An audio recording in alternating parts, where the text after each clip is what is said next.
이 시간 말씀 함께 찾아보도록 하겠습니다. 요한복음 5장의 24절에서 29절까지 말씀입니다. 오늘 이 아침에 주시는 하나님의 말씀 요한복음 5장 24절에서 29절까지 말씀 함께 찾아보도록 하시겠습니다. 할렐루야. 예, 일주일 동안 평안하셨는지요? 평안하셨는지요? 예, 주일 예배 오신 여러분들을 예수님의 이름으로 환영하고 축복합니다. 예, 참 잘 나오셨어요. 날씨가 참 많이 풀렸죠. 오늘도 보니까 5도에서 9도까지 올라간다고 하는데 날씨가 이제 입춘도 벌써 지났죠. 날씨가 많이 풀어졌으니까 우리의 영적인 부분도 움츠려 있던 기계를 다시 한번 더 펴시고, 또 하나님께서 주시는 그 은혜를 사모하는 마음으로 마음껏 예배하시고 기도하시고 찬양하시는 우리 이리영락교회 모든 성도님들이 되시기를 예수님의 이름으로 축복합니다. 함께 읽었던 이 말씀으로 제목을 하나님의 말씀이 주시는 유익, 주보에는 교훈이라 나오는데 유익입니다. 하나님의 말씀이 주시는 유익이라는 제목으로 이 아침에 함께 은혜를 나누고자 합니다. 우리가 신앙생활을 멋지게 잘 하려면 몇 가지를 잘 해야만 합니다. 뭐가 있을까요? 첫 번째, 날마다 정한 시간에 기도하시기를 바랍니다. 기도하실 때에, 기도 가운데 우리가 매진할 때에 신앙생활 잘하고 있다 라고 우리 나름 평가를 내릴 수가 있다는 것이죠.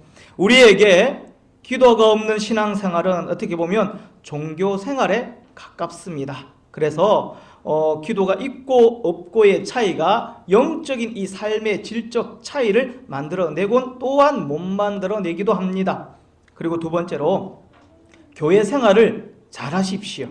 교회는요, 하나님의 집입니다. 우리 모두가 각자 가정생활, 직장생활뿐만 아니라 각자의 삶의 영역 가운데서 그 생활이 중요한 의미를 차지하고 있는 것처럼 우리 성도들에게도 이 교회 생활은 절대 간과할 수 없는 중요한 부분이라는 사실입니다. 그래서 교회 생활을 참 잘하시기를 소망합니다. 세 번째로 목회자를 사랑하고 존경하십시오. 왜냐하면 목사와 전도사님은 여러분들에게 하나님의 은혜와 이 사랑과 위로와 축복을 전달하는 어떻게 보면 하나님의 통로가 되기 때문에 그렇습니다. 이 통로가 막히거나 좁아지지 않도록 여러분들의 관심과 특별한 기도가 필요하다라는 사실이겠지요. 그리고 네 번째로 우리 모두는 전도와 선교에 힘을 써야만 합니다. 전도와 이 선교는 예수님께서 하신 어떻게 보면 지상 최대의 명령입니다. 우리가 죽기까지 감당해야 될 사명이라고 할 수 있겠지요. 전도와 선교는요, 할 수 있는 사람, 해야만 하는 사람에게 특정 지어진 것이 아니라 여기 있는 우리 모두에게 주신 하나님의 특별한 명령이자 사명인 것입니다. 그래서 나는 아니야, 나는 지금 그렇게까지 세워질 필요가 없어, 아직까지 전도나 선교에 나에게 주신 소명이 없기 때문에 내가 굳이 나까지 이렇게 나설 필요가 있겠느냐라고 하는 사람이 있다라고 한다면 그 사람 지금 안 된다라는 것이지요. 여기 있는 모두에게 주신 지상 최대의 명령, 우리가 죽기까지 감당해야 될 책임과 의무가 있다고 한다면 그것은 바로 전도와 선교라는 사실을 잊지 마시기 바랍니다. 그리고 다섯 번째, 우리가 신앙생활을 잘한다고 할 수 있는 조건, 바로 하나님의 말씀을 잘 들어야 합니다. 왜냐하면 신앙생활은요, 하나님의 말씀을 들음으로부터 시작되고 또한 하나님의 말씀을 들음으로 이 신앙생활이 지속되어지기 때문에 그렇습니다. 하나님의 말씀이 있고 없고의 차이가 신앙생활의 유무를 결정지을 수 있다는 뜻이 되겠지요.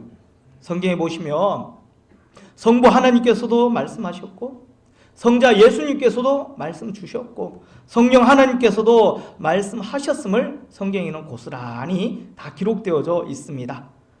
지금도 삼위일체 하나님께서 여전히 우리 가운데 역사하시고 우리의 심령 가운데, 우리의 삶 가운데 말씀 주고 계심을 믿어 의심치 않으시기를 소망합니다. 히브리서 1장 1절에 보시면 이런 말씀이 나와 있어요.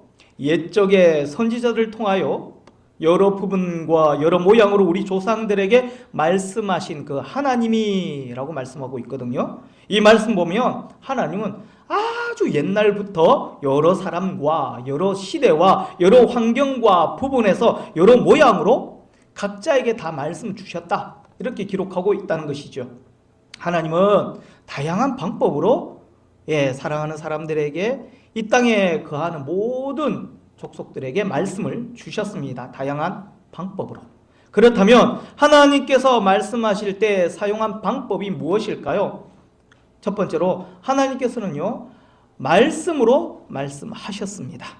모든 성경은 하나님의 감동으로 기록된 하나님의 말씀이라고 분명히 기록되어져 있습니다. 즉 하나님은요, 지금도 성경을 통해서 하나님께서 우리에게 말씀 주시고 계시며, 우리가 성경을 통해서 하나님을 만날 수가 있고 하나님의 음성을 접할 수가 있다는 것입니다. 우리가 하나님 말씀하여 주옵소서, 하나님 내게도 보여 주옵소서 간절함으로 내가 기도하고 있다고 한다면 하나님께서 말씀을 통하여 우리에게 그의 현현하심을 보여주실 것입니다. 말씀으로 우리 가운데, 우리 기도 제목 가운데 반드시 응답하여 주실 줄 믿습니다. 두 번째, 하나님은요, 성령으로 말씀하십니다. 그래서 거듭난 그리스도인이라고 한다면 반드시 성령님께서 주시는 이 말씀에 반응이 필요하다는 것이지요. 하나님께서 우리 가운데, 우리의 심령 가운데 말씀하십니다. 그러면 그 말씀에 대한 반응들이 우리 가운데 필요하다는 것이 되겠지요. 그 반응이 없다면 과연 우리가 깨어있는 사람이라고 할 수 있을까요? 신앙생활 잘한다라고 우리가 할 수 있을까요? 하나님께서는 성령으로 우리 가운데 죄에 대한 깨우침을 주시고 자복하고 회개할 수 있는 기회를 허락하여 주십니다. 그러면 그 말씀에 대하여 우리는 즉각 반응을 해야 된다는 것이지요. 십자가 앞으로 나아가서 나의 모든 것들을 다 내려놓고, 하나님 저희들 위로하여 주시옵소서, 힘 주시옵소서, 능력 주시옵소서, 죄의 보혈로 나의 묶여있던 모든 죄의 사슬들이 다 끊어지게 하시고 주님께서 뻗으시는 그 능력의 손으로 온전케 하여 주옵소서. 그런 간절한 마음들이 우리 가운데 생겨나야 한다는 것입니다. 특별히 주시는 말씀 가운데 너는 이렇게 하라, 저렇게 해라, 이렇게 해야 되지 않겠느냐라고 공고의 강력한 말씀과 명령의 말씀이 내 심령 가운데 주어졌다면 어떻게 해야 될까요? 어찌 되었든지 간에 그 말씀에 순종하고자 아등바등 힘쓰고 애쓰시는 모습을 하나님께서는 우리에게 요구하고 계신다는 것입니다. 제가 누누이 말씀 드렸다시피 100%의 순종, 우리는 온전히 다 감당해내기 힘듭니다. 왜죠? 우린 연약한 인간이기 때문에 그렇습니다. 어쩔 수 없는 죄의 본성에서 헤어나올 수 없는 연약한 인간, 죄인 중에 괴수이기 때문에 그렇습니다. 100%의 순종을 우리가 다 만들어낼 수가 없습니다. 그러하기에 하나님 우리의 일한 모습도 다 알고 계신다는 거예요. 그래서 우리에게 요구하시는 것은 100%가 아니라 그래도 할 수 있는 만큼 최선을 다해서 순종하는 모습들, 사명 감당하고자 애쓰는 모습들을 우리 가운데 원하고 계신다는 것입니다. 이러한 모습으로 하나님께 칭찬과 사랑과 인정을 받는 저와 여러분들이 되시기를 예수님의 이름으로 소망합니다. 세 번째로 하나님은요, 강단에서 선포되어지는 설교를 통해서 우리 가운데 말씀하고 계시지요. 설교자의 사역을 우리는 대언사역이라고 이렇게 이야기를 합니다. 설교는요, 하나님께서 말씀하시고자 하시는 그 내용을 대언하고자 하는 이 설교자에게 감동을 주어 준비하게 하시고 전하게 하시는 그 사역을 대언사역이라고 이야기를 합니다. 그러므로 설교는요, 하나님의 말씀임을 인정하시기를 바랍니다.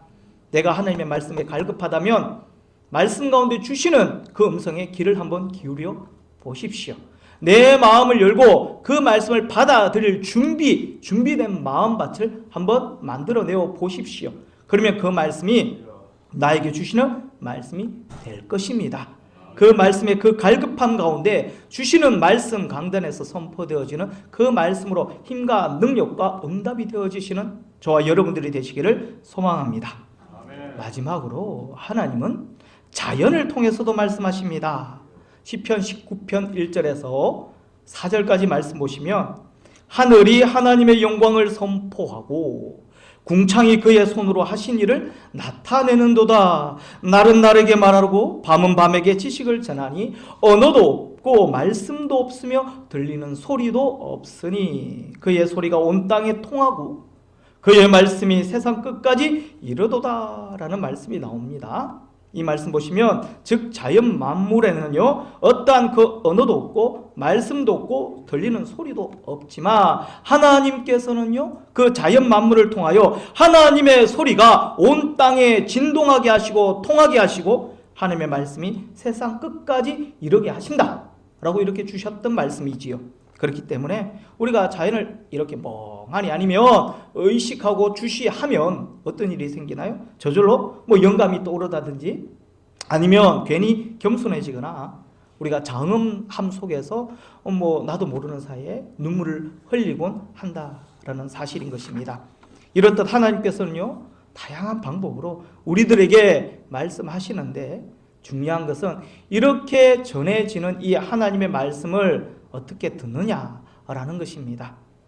일반적으로 하나님의 말씀을 말씀으로 받아 그 말씀이 내 말씀이 되어 순종하며 내 삶 속에서 역사하고 살아있는 말씀이 된다면 이 말씀은 내게 뭐다? 복이 되는 말씀이 될 것이라는 것입니다.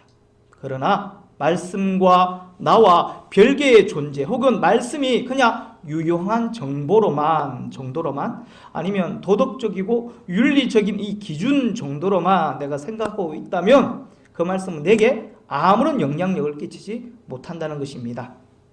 성경에서 믿음으로 말씀을 믿음으로 받으면 순종하면 약속한 복들이 기록되어져 있습니다. 성경에 기록된 말씀에 의한 복 잠깐 말씀드리자면 첫 번째 영혼의 복이 우리 가운데 주어진다고 약속되어져 있습니다. 말씀을 믿음으로 받고 받은 그 말씀을 믿음으로 순종하면 영혼의 복이 우리 가운데 주어진다고 말씀하고 있지요. 그리고 또 평강의 복을 허락하신다고 말씀하고 계십니다. 아울러 건강의 복도 주신다고 말씀하셨어요. 그리고 가정의 복 또한 주신다고 말씀하셨습니다. 재정의 복 또한 주신다고 말씀하셨습니다. 형통의 복은 물론이거니와 국가적인 복까지 허락하신다고 말씀 주셨습니다. 천국의 복을 허락하신다고 성경에 분명히 이렇게 말씀 약속하고 계신다는 사실이지요. 그렇다면 오늘은 왜 이 하나님의 말씀이 복이 되는가, 유익이 되는가라는 부분을 몇 가지만 이 말씀을 통해서 살펴보고 우리 함께 이 시간, 이 아침에 은혜를 나누도록 하겠습니다. 여러분들 향수 좋아하십니까? 향수.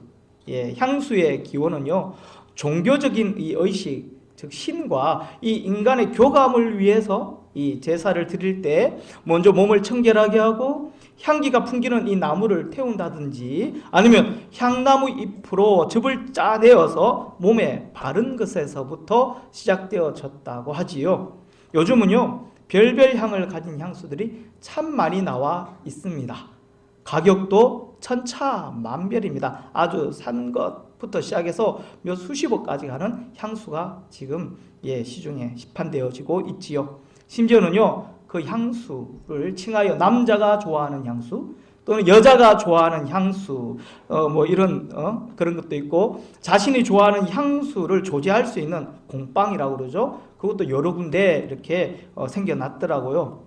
저도 한번 가봤습니다. 향수를 만드는 곳에 가서 향수를 한번 조제해 보려고 집사람과 함께 가서 이렇게 하는데 향수의 종류도 갖가지 엄청 많더라고요.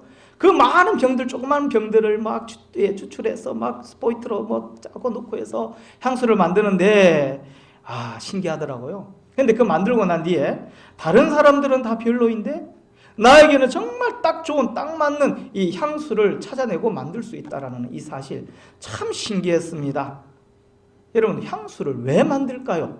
나를 위해서 만드는 경우도 있어요. 내 스스로 자기 만족이죠. 그 향을 맡으면서 혼자 심신 어떤 안정을 위하여 그 어떤 향기를 나만 내 그런 어떤 심리적인 어떤 그 평안이나 기쁨을 유익을 누리기 위해서 만드는 경우도 있지만 대부분 나와 함께하는 나와 접촉하는 다른 사람들에게 좋은 이미지와 향기를 심어주기 위해서 내가 그 향수를 바른다라는 것입니다. 우리가 향수를 몸에 묻히면 어떻게 돼요? 몸에 향기가 나듯이 하나님과 접촉하면 하나님의 향기, 즉 성경에서 그리스도 향기라고 말하지 않습니까? 독특한 향기가 내 안에 생겨난다는 것이 됩니다. 이 향기는 하나님의 향기, 하나님의 말씀의 이 향기는 생명의 능력 깃들어져 있는 향기가 결국에는 되는 것이지요. 그렇다면 우리는 말씀을 통하여 첫 번째로 하나님의 향기를 가질 수 있습니다. 어떤 사람이 다닌다고 한다면 하나님의 말씀이 그 안에 존재하는 사람일 것입니다. 나는 교회를 다니고 있습니다. 그렇게 말하는 성도님들이 계신다면 그분은 분명히 교회를 다니는 사람일 것이고 아니면 교회를 다녔던 사람일 것이고 그 사람의 마음속에 심속에 삶 속에는요 분명히 말씀이 존재한다고 할 수 있겠지요. 하나님의 말씀은 능력입니다. 하나님의 말씀은 생명입니다. 하나님의 말씀은 소망이고 비전이 됩니다. 그래서 이 말씀은 이 향기는 나에게도 유익할 뿐만 아니라 이 말씀의 이 향기를 함께 공유하고 맡은 자에게도 유익이 된다는 사실이겠지요. 향기로운 향내로 어떻게 돼요? 마음도 평안해지고 기분도 새로워지며 다시 일어날 수 있는 이 원동력을 이 향기로 말미암아 생겨나게 제공받게 된다라는 것이 된다는 것이죠. 오늘 말씀 25절에 보면 이렇게 말씀하고 있습니다. 진실로 진실로 너에게 이르노니 죽은 자들이 하나님의 아들의 음성을 들을 때가 오나니 곧 이때라. 듣는 자는 살아나리라. 이렇게 말씀하고 있지요. 죽은 자들이 살아나는데 어떻게 무엇으로? 하나님의 아들의 그 음성, 하나님의 말씀으로 죽은 자가 어떻게 살아나게 된다고 말씀하고 있습니다. 여기에서 죽은 자라고 하는 것은요 완전히 죽은 자, 끝나버린 자, 더 이상 소망이 없는 자라는 뜻이 아니라 육적으로 혹은 영적으로 삶 가운데 지금 죽어가고 있는 그 상태를 말하고 있는 것입니다. 죽어가는 자, 힘들어 고통 가운데 절망하고 있는 자, 지금 이들에게 필요한 것은 뭘까요? 살아나게 하시는 것, 즉 생명력이 있는 하나님의 말씀의 공급이 필요하다라는 사실입니다. 마음도 평안해지고 이 말씀으로 기분도 새로워지며 이 말씀으로 다시 일어날 수 있는 이 원동력을, 힘을 얻게 된다는 것이 되겠지요. 영의 눈이 띄어질 줄 믿습니다. 진리가 보이고 예수님을 만나게 될 줄 믿습니다. 말씀의 향을 바르시고 말씀의 향을 짙게 드러내시기를 바랍니다. 이제 썩어가는 육신의 향, 이 죄악의 향, 그리고 세상적인 향이 아니라 향기로운 이 말씀의 이 향기, 그리스도의 향기를 품어내는 저와 여러분들이 되시기를 바랍니다. 여러분들이 지나가면 풍기는 향내가 있어요. 각자 독특한 향내를 여러분들 바란다는 사실 아십니까? 그래서 여러분들의 가족은 스쳐 지나간 바람 냄새만 맡더라도 이건 아빠의 냄새다, 엄마의 냄새다 라고 알 수 있게 된다는 것이지요. 우리 예수 믿는 사람들은 하나님의 말씀에 의한 그리스도의 향기, 하나님의 말씀의 향기를 드러낼 줄 알아야만 합니다. 그래서 그 향기로 말미암아 이 사람은 예수 믿는 사람이구나, 하나님의 말씀이 함께하는 사람이구나, 교회 다니는 사람이구나 라고 알아차릴 수 있는 그런 향내를 바라시는 저와 여러분들이 되시기를 예수님의 이름으로 소망합니다. 두 번째, 하나님의 말씀은요 어떠합니까? 삶의 올바른 기준을 제공하는 잣대가 됩니다. 얼마 전에 CBS에서 방영하는 주영훈 씨의 이 새롭게 하소서에 제가 짤을 보았습니다. 짤이라고 하는 것은 요즘 현대어인데 짤막하게 요약된 영상이라고 생각하시면 됩니다. 그 영상에서 초대된 게스트가 나오는데 시각장애인인 바이올리니스트인 김지선 자매였습니다. 김지선 이분은요 태어나서부터 이 선천적인 시각장애를 가지고 태어났다고 하지요. 그래서 남들도 이렇게 사는가 싶다고 생각하여 살았기 때문에 커다란 불편함은 없었다고 합니다. 그런데 중학교 1학년이 되면서 아이돌 그룹이죠, 빅뱅의 태양을 좋아하게 되면서부터 이 태양이라는 이 사람이 누구인지 궁금해지기 시작하더랍니다. 그래서 태양의 이 가수가 지금 보니까 얼마 전에 태양이라는 이 가수가 컴백을 했다고 하죠. 6년 동안의 공백 기간을 거쳐서 어떤 노래를 타이틀을 가지고 컴백을 했다고 하는데, 중요한 것은 이 김지선이라는 이 아가씨가 이 태양이라는 사람의 눈은 어떠한지, 코는 어떠한지, 어떤 눈매와 얼굴을 가졌는지 그게 궁금해지기 시작하더라는 것입니다. 그때부터 모든 것이 이제 궁금해지기 시작하면서 나만의 기준을 만들기 시작했다고 하지요. 많은 사람들이 이 김지선 이분을 보고 귀엽다, 막 예쁘다라고 이렇게 하더랍니다. 그런데 이분은 태어나면서부터 시각적 선천적 장애를 가지고 있었어요. 그러니까 자기 얼굴을 막 만져보면서 뭐가 귀여운지, 뭐가 예쁜지, 기준이 어떻게 되는지 그걸 모르겠더라는 겁니다. 기준이 없으니까. 이때까지 본 것이 없으니까 잘생겼다, 귀엽다, 이쁘다라는 이 지칭들이 자기에게는요 아무런 의미가 없더라는 것이지요. 그런데 이분이 이런 얘기를 하더라고요. 내가 내 육신의 눈이 안 보이니까 오히려 영의 눈이 밝아져서 내 안에 계신 이 하나님의 말씀에 대한 믿음들이 더 강력해지더라. 내가 안 보이니까 내가 집중할 수 있는 것은 하나님의 말씀밖에 없더라. 그 말씀에 대한 믿음들이 내 안에 더 강력하게 내 안에 아로 새겨지더라. 이렇게 이야기를 하고 있는 것입니다. 보이는 것들이 많으면 내가 세울 수 있는 잣대들이 많이 생길 텐데, 보이지 않으니까, 안 보이니까 하나님의 말씀이 어떻게 내 인생의 잣대가 되었다고 이렇게 고백하고 있었습니다. 그래서 안 보이는 것, 보이지 않는 것들에 대하여 지금 더 많이 감사하고 있다고 하죠.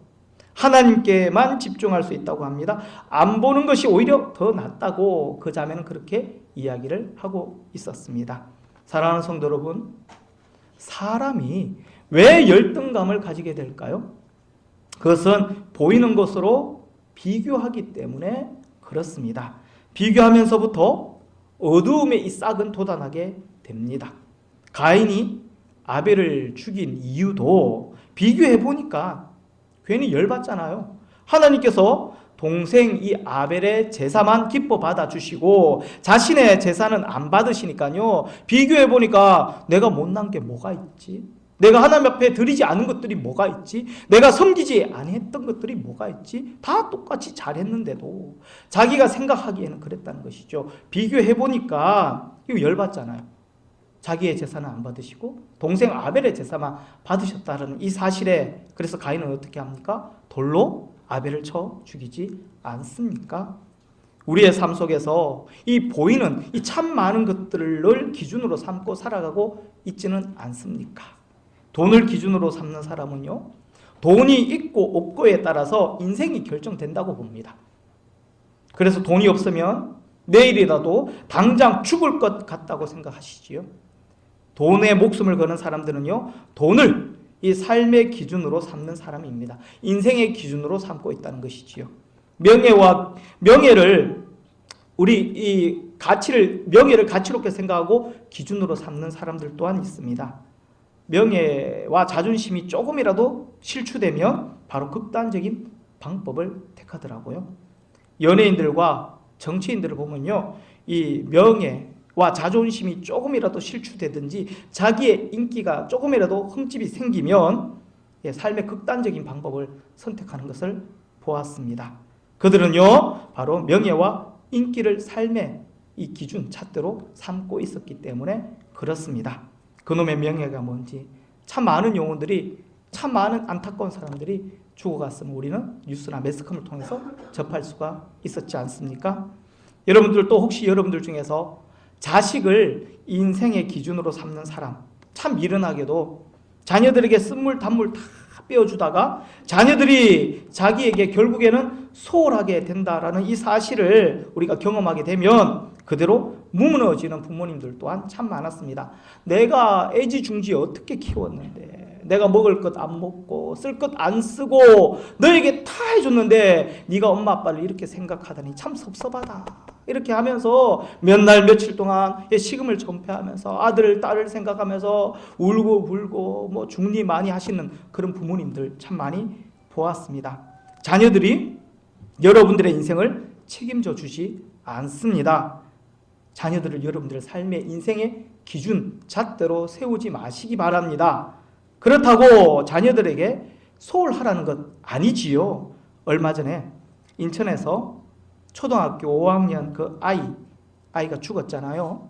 이 계모와 친부의 이 학대 속에서 죽었다는 뉴스를 제가 보았습니다. 그 아이가 죽었을 때 이 친모랑 헤어졌던 7살 때 입었던 이 내복을 입고 있었다고 하지요. 초등학교 5학년이나 되었는데도 불구하고 그 아이의 몸무게가 30kg 밖에 나가지 않았다고 하니 얼마나 마음이 그 뉴스를 보면서 아팠는지 모릅니다. 자녀들에게도 잘해야 합니다. 성경에서도 자녀들을 노엽게 하지 말라고 기록되어져 있습니다. 그러나 삶의 의미를, 인생의 기준을 자녀로 두면 안 된다는 것이지요. 이것도 저것도 다 안 된다. 그러면 우리는 무엇을 인생의 기준으로 잣대로 우리가 삼아야 하겠습니까? 바로 하나님의 말씀인 것입니다. 하나님의 말씀을 여러분들의 삶의 인생의 기준으로 삼으시길 바랍니다. 잣대로 삼아 주시기를 바랍니다. 그래서 모든 여러분들의 일 가운데 결정해야 될 모든 문제들 속에서 그 기준을 갖다 대시길 원합니다. 하나님의 말씀을 갖다 대시길 바랍니다. 그 말씀에 모자라면 포기하시고 거절하시고 그 말씀에 부합되면 과감하게 선택하셔서 하나님께서 기뻐하시는 그 열매를, 그 결정적인 결과들을 많이 만들어내시는 저와 여러분들이 되시기를 바랍니다. 그렇다면 하나님의 말씀이 왜 기준이 되어야 할까요? 왜죠? 디모데후서 3장 16절 이런 말씀이 나오지요. 제가 잠시 읽어드리도록 하겠습니다.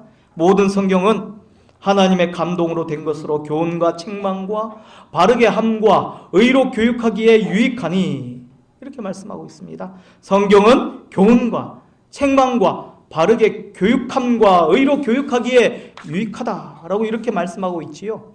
이 네 가지 유익 중에서 핵심되는 문장이 뭘까요? 바르게 함이라는 것입니다. 이 헬라어로 보니까요, 이 바르게 함이라는 이 뜻은요, 기준을 잡다라는 뜻으로 통용되어지고 있습니다. 바르게 한다라고 하는 것은 기준을 잡는다라는 뜻이라는 것이지요. 그러니까 기준을 잡기 위하여 교훈하는 것이고, 기준을 잡기 위하여 책망도 하고 교육도 하는 것이다. 성경은 우리가 바르게 만들어주는, 다시 말하면 기준을 제시해 주기 때문에 이 성경 말씀이 우리 가운데 꼭 필요하다고 말씀드릴 수가 있는 것입니다. 요즘 이 차별금지법이 사회에서나 종교계에서 혹은 정계에서 대중적으로 참 이슈가 되고 있습니다. 차별금지법은요, 좋은 법이에요.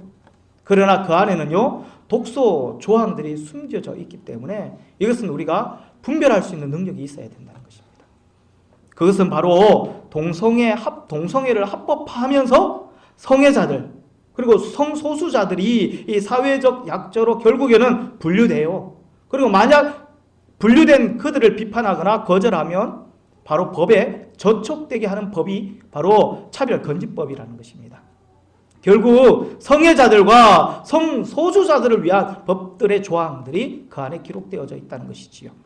이 차별금지법이 무서운 이유를 몇 가지만 한번 말씀드리고자 합니다. 그 이유가 첫 번째, 국가적인 죄악이 되기 때문에 그렇습니다. 레위기 18장 22절에 이렇게 분명히 말씀하고 있어요. 너는 여자와 동침함 같이 남자와 동침하지 말라. 이는 가증한 일이니라. 하나님께서는요, 이 동성애가 얼마나 큰 죄악이고 무서운 죄인지 가증한 일인지 분명하게 말씀해주고 있습니다. 그런데 그 가증한 그 일들을 우리 대한민국에서 지금 합법화 시킨다는 것은요, 하나님의 말씀에 정면으로 도전하고 있는 셈이 되는 것입니다. 두 번째, 여러분들도 아시다시피 이 차별금지법, 이것으로 말미암아 무서운 병들이 우리 가운데 나타날 수도 있다는 것이지요.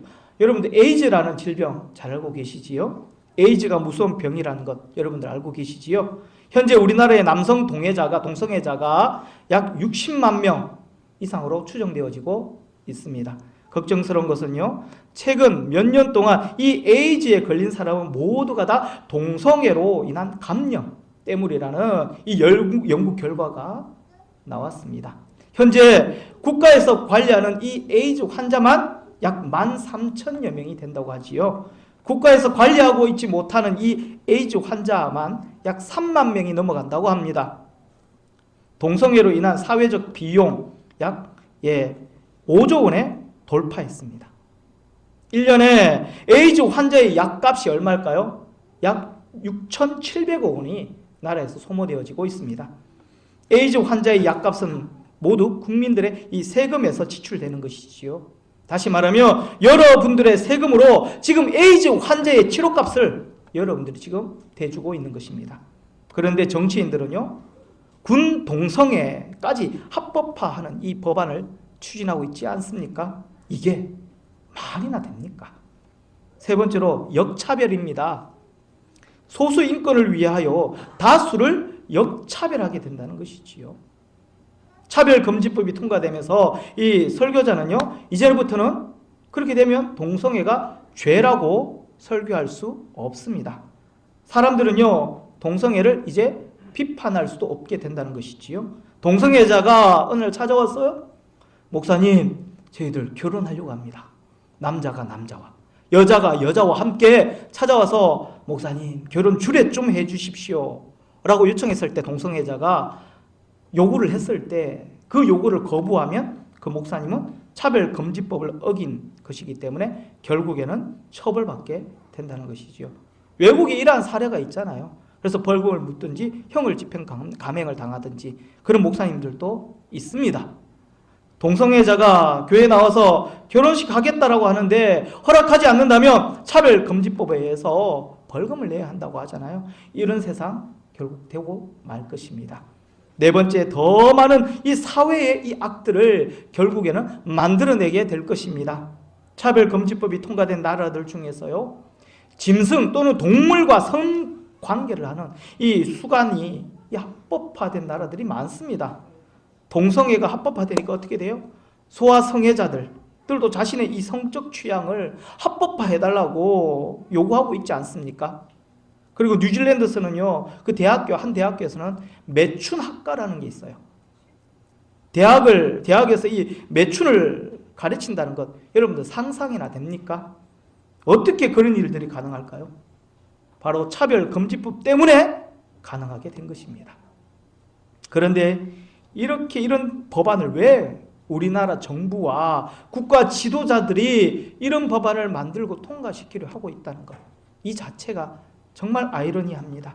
어떻게 국가인권위원회가 군대 내 동성애를 합법화하려고 하고 있나요? 간단합니다. 왜 그럴까요? 그들에게는 선악의 기준이 없기 때문에 그렇습니다. 무엇이 나쁘고 죄며 악한 것인지, 무엇이 선하고 맞고 옳은 것인지에 대한 기준이 그들 가운데 분명하게 세워져 있지 않기 때문에 그렇습니다. 사람들은 옳다고 생각하지만 하나님은 그것이 가증한 일이라고 지금 지적하고 있다는 것이지요. 사랑하는 성도 여러분, 하나님의 말씀은 절대 변하지 않는 진리입니다. 하나님의 말씀이 진리이기 때문에 모든 것의 기준이 되어야만 합니다. 하나님의 말씀은 선과 악에 대하여 선명한 기준을 제시합니다. 우리가 하나님의 말씀을 듣고 마음에 하나님의 말씀을 두면 우리의 삶에 올바른 기준을 갖게 되는 것입니다. 세 번째로, 하나님의 말씀은 우리를 하나님의 뜻대로 살 수 있도록 우리를 안내합니다. 사랑하는 성도 여러분, 우리는 하나님께서 기뻐하시고 원하시는 하나님의 뜻대로 우리가 삶을 살아내야 합니다. 왜냐하면 하나님은 어때요? 우리의 조물주가 되시고 우리는 그분의 피조물이며 동시에 하나님은 우리의 아빠 아버지가 되시고 우리는 하나님의 자녀이기 때문에 그렇습니다. 마태복음 7장 11절에 이런 말씀이 나와요. 너희가 악한 자라도 좋은 것으로 자식에게 줄 알거든 하물며 하늘에 계신 너희 아버지께서 구하는 자에게, 자녀들에게 좋은 것으로 주시지 않겠느냐, 이렇게 말씀하고 있습니다. 그래서 사랑하는 자녀들에게 좋은 것만 주시고 싶어 하시는 이 아버지의 이 마음들을 우리들에게 여호수아 1장 8절에서 9절까지는 이렇게 말씀하고 계십니다. 오직 강하고 극히 담대하여 나의 종 모세가 내게 명령한 그 율법을 다 지켜 행하고 우로나 좌로나 치우치지 말라. 그리하면 어디로 가든지 형통하리니 이 율법책을 네 입에서 떠나지 말게 하며 주야로 그것을 묵상하여 그 안에 기록된 대로 다 지켜 행하라. 그리하면 내 길이 평탄하게 될 것이며 네가 형통하리라. 이렇게 말씀 주고 계십니다. 우리가 하나님의 말씀대로 살면 그 말씀을 주야로 묵상하고 그 말씀이 내 입과 내 심령 가운데 떠나지 않도록 지켜낸다면 하나님은 우리를 통하여 복 주시겠다, 형통한 삶을 살게 하겠다라고 분명하게 약속하셨습니다. 중요한 것은요, 우리가 이 하나님의 말씀대로 말씀을 받아들이고 말씀대로 순종하며 살아내야 하는데 솔직히 어때요? 우리는 하나님께서 말씀하신 대로 그 말씀의 능력을 온전히 누리지 못하며 살아가고 있습니다. 말씀이 내 안에 많이 약해졌다라는 것이 되겠지요. 없다라는 것입니다. 늘 연약해서 넘어지고 부서집니다. 결단하지만 의지가 약해서 그 결단의 그 결과를 우리 가운데 온전히 열매로 맺어내지를 못합니다. 그래서 우리는 어떻게 해야 돼요? 날마다 계속 하나님의 말씀을 갈망하는 가운데 듣고 묵상하고 우리가 순종함의 그 노력들이 필요하다는 것이 되겠지요. 왜냐하면 하나님의 말씀이 우리에게 말씀대로 살 수 있는 그 능력을 제공해 주기 때문에, 계속 공급해 주시기 때문에 그렇습니다. 자동차의 이 엔진이 돌아가려면 연료통에 뭐가 있어야 돼요? 기름이 있어야 되잖아요. 요즘 보니까 기름값도 막 오르락 내리락 난리가 났더라고요. 중요한 것은 연료통에 이 기름이 엔진의 이 실린더 속에 싹 들어가서 폭발하면서 이 자동차의 이 엔진을 돌리도록 합니다. 하나님의 말씀도 마찬가지지요. 하나님의 말씀이 계속 연료통에 기름처럼 채워져야 그 말씀의 그 능력이 우리를 하나님의 뜻대로 살아낼 수 있도록 만들어 주신다는 것입니다. 결론을 내리도록 하겠습니다. 오늘 설교는요, 하나님의 이 말씀이 주시는 유익에 대하여 한번 세 가지로 살펴보았습니다. 첫 번째로 하나님의 말씀으로 하나님의 향기를 품어낼 수 있기 때문에 우리가 하나님의 말씀을 듣고 사모하고 간절히 바라야 된다. 갈망하는 마음들이 우리 가운데 있어야 된다. 하나님의 말씀을 우리 몸에 발라야 된다. 하나님의 말씀이 향기로 드러날 수 있도록 늘 말씀 가운데 거해야 된다라고 말씀을 드렸습니다. 두 번째, 하나님의 말씀은 삶의 올바른 기준을 제공하는 잣대가 되기 때문에, 기준이 되기 때문에 그렇다고 말씀을 드렸죠. 세 번째로 하나님의 말씀은 우리를 하나님의 뜻대로 살 수 있도록 안내하는 원동력이 되기 때문에, 에너지, 기름이 되기 때문에 그 말씀을 계속 우리는 공급받아야 된다 라고 여러분들 가운데 말씀을 드렸습니다. 사랑하는 성도 여러분, 늘 하나님의 말씀에 갈급해 하시고 그리고 주시는 말씀에 여러분들 귀를 기울여 주시기를 바랍니다.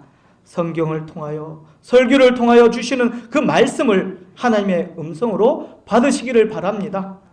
성령의 음성을 들으시고 또한 자연 만물 속에서 들려주시는 그 하나님의 음성을 찾아내시기를 바랍니다. 그리하여 저와 여러분들에게 주시는 이 말씀으로 주시는 이 유익을 온전히 받아 누리시는 귀한 성도님들, 사랑하는 이리 영락교회 우리 모든 권속들이 되시기를 예수님의 이름으로 축원합니다. 아멘.